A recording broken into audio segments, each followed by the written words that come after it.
शेतकरी हा आपल्या शेतीसोबत शेतीचा पूरक व्यवसाय म्हणून, जोडधंदा म्हणून पशुधनाचं पालन करत असतो आणि त्या पशुधनावर त्याचं जीवापाड प्रेम असतं.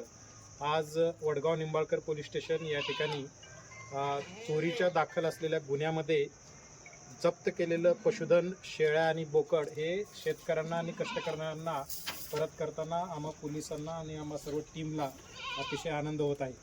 वडगाव निंबाळकर पोलीस स्टेशनमध्ये काल आणि परवा वागळवाडी आणि वाणीवाडी या परिसरामधून बोकड आणि शेळ्या चोरीला गेल्याची तक्रार पोलीस स्टेशनला प्राप्त झाली होती.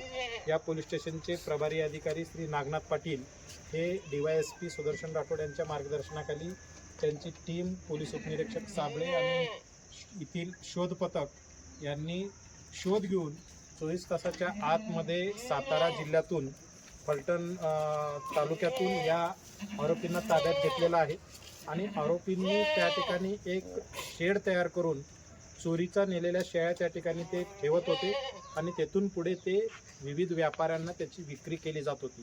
तेथील सर्व जप्त असलेल्या एकूण 18 शेळी, 10 बोकड आणि 4 लहान पिल्ले आणि या गुन्ह्यामध्ये वापरण्यात आलेली एक पिकअप गाडी हे सगळं या गुन्ह्यामध्ये जप्त केलेलं आहे. त्यासोबतच या पिकअपमध्ये ते शस्त्रास्त्रे सुद्धा वेगवेगळ्या पद्धतीची कॅरी करत होती. यामध्ये तलवारी आहेत, रॉड आहेत, कोयते आहेत आणि चाकू, तसेच कटर पण आहे.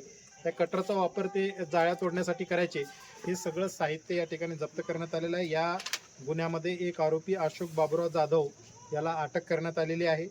2 आरोपी यामध्ये फरार आहेत आणि एक विधी संघर्षग्रस्त बालक आहे, त्यालाही पोलिसांनी त्याच्या नातेवाईकाच्या ताब्यात दिलेला आहे. एकंदरीत ही जी कारवाई आहे ती या शेतकऱ्यांच्या चेहऱ्यावर आनंद आणणारी आहे.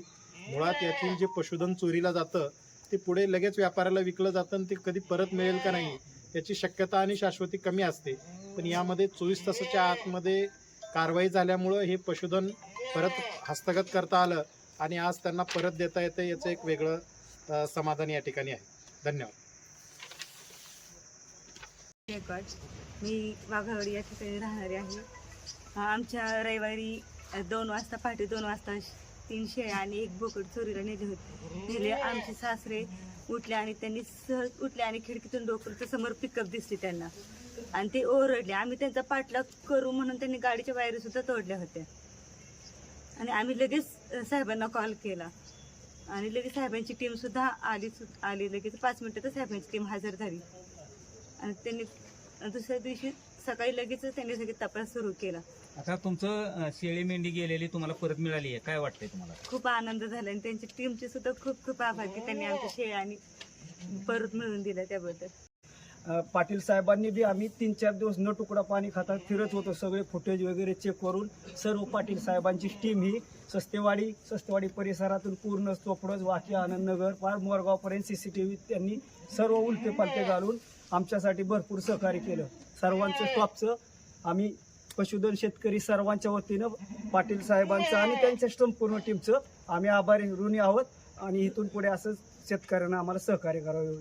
आजी, तुम्हाला काय वाटते? तुमच्या शेळ्या तुम्हाला मिळाल्यात, काय वाटते तुम्हाला सध्या?